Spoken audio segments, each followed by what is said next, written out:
What's going on YouTube? WestHobbiesRC. So today we are back with the Goosky RS7 bench review overview of the helicopter. So we're going to go over from top to bottom, front to back, just like normal fashion. So hit that like button, hit that subscribe button. Let's get started. We are going to start at the rotor head, work our way down. Starting at the head, we have an all aluminum CNC head block, blade grips, all aluminum with aluminum blade grip arms that have a 2-screw design going from the outside. They are also keyed, so they fit right onto the blade grip, very nice and tight. Coming out to an aluminum ball going to our linkages, which are plastic, top and bottom, with a turnbuckle in the middle. We have a massive 10 millimeter feathering shaft with a very massive 15 millimeter main shaft. So very beefy head design. It's got a great dampening system in it. We have a central hub here that holds the feathering shaft so it can actually move side to side with the dampening, but the dampening is very tight. We are running 700 millimeter Azure carbon fiber blades. If you buy the kit with the blades, these are what you will get. Moving our way down to aluminum mixer arms coming out with a hollow center, trying to lighten the head block up. You have one single Jesus bolt going through the head here with 2 pinch bolts on each side, going down to a very thick plastic anti-rotation bracket and a very, very beefy swash plate design here. You have 4 points of contact, and of course from the swash plate to the head, and then you have 3 points from the swash plate down. Moving on to our canopy. So we have a fixed canopy, which can come off, but it stays on the helicopter. Batteries go in from the front. This is a fiberglass canopy, magneted in the back. You have 4 mounts, 2 on each side, with these body clips to make sure the canopy can't pull apart, and again, magneted in the back. Now going over the canopy, it is all fiberglass. It is a very thin canopy, so it is lightweight. The paint quality looks fantastic. We have a massive opening in Goosky fashion, so you can load your battery in from the front. No need to remove the canopy, and 4 grommets to push the canopy into place. With the canopy removed, we can see our frame design and layout here. So our servos, traditional style, 2 in the front, 1 in the back. Nice servo geometry, turnbuckle linkages for your servo to swash on all 3 servos here. 2.5 millimeter carbon fiber frame sides, upper and lower. Very durable, very thick frame sides. You have an aluminum upper and lower bearing block here with a central bearing holder in the middle that your main shaft rides through. Working down to this massive main gear and your tail belt pulley on top with a big Sprag one-way bearing inside. So should be no one-way bearing failures.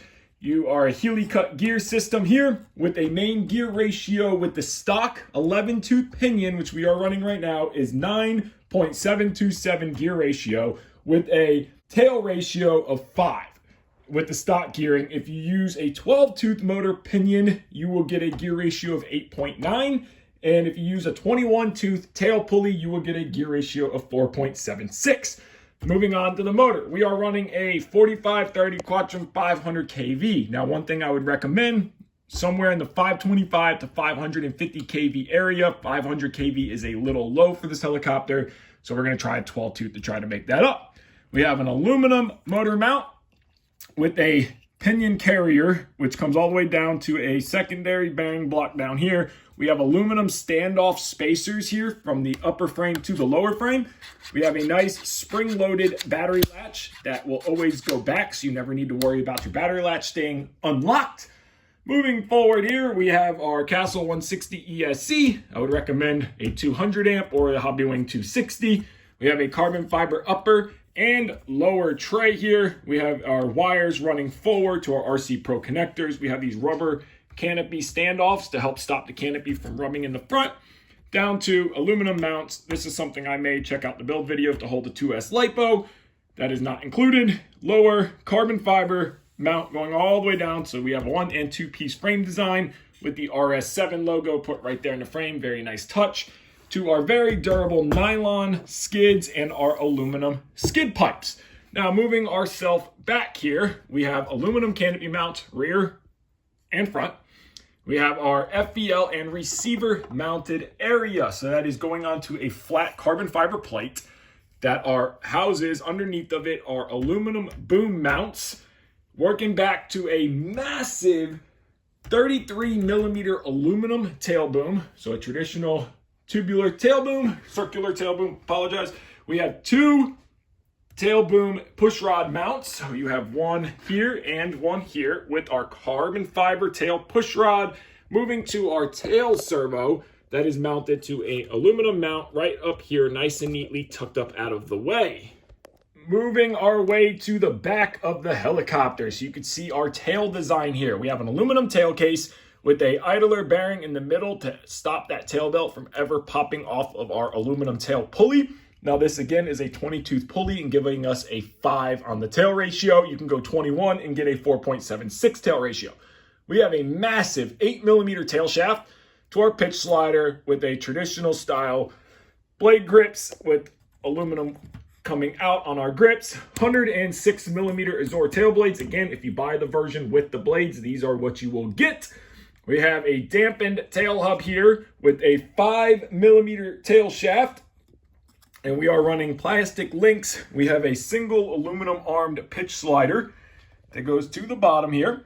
And then we have a 1.5 millimeter carbon fiber tail fin that comes with the decal already applied. Again, aluminum tail casing with the RS7 logo and mounting on to 2 screws on each side. Your aluminum casing slides in, so it should be a very durable tail mount to our carbon fiber push rod that has these nice aluminum caps that get glued and screwed on to the solid carbon fiber rod. Now our battery tray is carbon fiber. You get one included in the kit with 4 battery straps. We are running a Laperior Air 12S5000 70C stick pack. Putting your battery in is very simple. It slides in from the front on the aluminum battery rails. You just get it to slide into place and you can push it all the way till you hear your battery latch click. Now you know your battery is in and you go ahead, grab this tab here, pull it out, let go. Your battery comes right back out. When you go to put another battery in, again, you push it in and you hear it click into place. That battery is locked. With the canopy back on, we are going to get a all-out weight ready to fly. So we're going to put our RS7 on the scales here. We are coming in at 11 pounds, 7 ounces, or 5,188 grams ready to fly. And without the battery, 3,588 grams or 7 pounds, 14 ounces. So a pretty lightweight 700. So now let's go over some things I do and do not like on the Goosky RS7. So that way it can help you guys make up your mind if this helicopter is right for you. I like that for their first 700, Goosky did a really good job.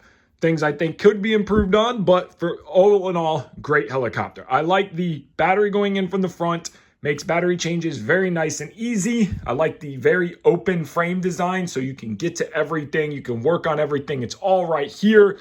I like the battery latch mechanism being in the back. It's a very reassuring click when you put your battery in. You don't have to pull it, twist, and then make sure you retwisted it and put it back. You always know that your battery is latched. I like the 15 millimeter massive main shaft. Head is very beefy. I like how everything is easy to get to when you have to repair in a crash. The big boom, great. Like those parts of it. Now, what I do not like about the Goosky RS7, the biggest thing is the tail belt being on top.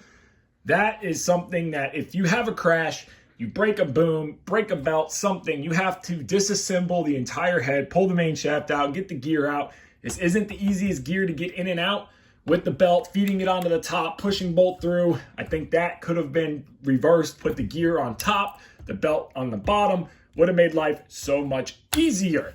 The other thing that I do not like on the RS7 is it kind of feels like a machine that likes higher head speeds. It feels okay, but at lower head speeds, it doesn't really shine. So for low head speed pilots, don't know, I haven't got that many flights to say, but I do know that it does definitely like higher head speeds, but it does overall fly really good. The other thing I do not like about the RS7 is the canopy. The canopy has a great paint scheme. They did a good job. I wish they would leave out the black shadowing around. I think it dulls the color scheme out. And I think without that, it would look really, really good and pop really well. But The paint job is great. Great clear coat, great lines, but it is paper thin. As you can see, my canopy has a bulge in it. Now, it could have been from packaging, but it is a very thin canopy. It is extremely lightweight. So after a while of putting it on and off, you guys already know fiberglass cracks and breaks. I'm definitely going to lay some carbon fiber in mine to help strengthen this canopy up. But I wish they would have went with a carbon fiber canopy. I know it would have cost a little more, but it would have been stronger and stopped it from cracking. But that is my second thing I don't like. And the third thing that I do not like is the 2 washers for the blades. To put the blades into the grip, you have 2 washers top, 2 washers bottom.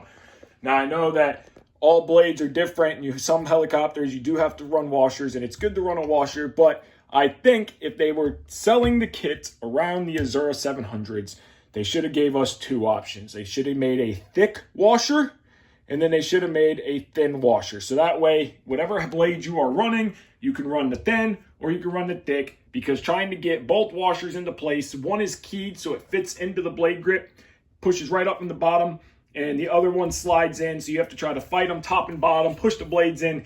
It is kind of a pain. So I really wish they would have done a thick washer top and bottom or a thin spacer top and bottom.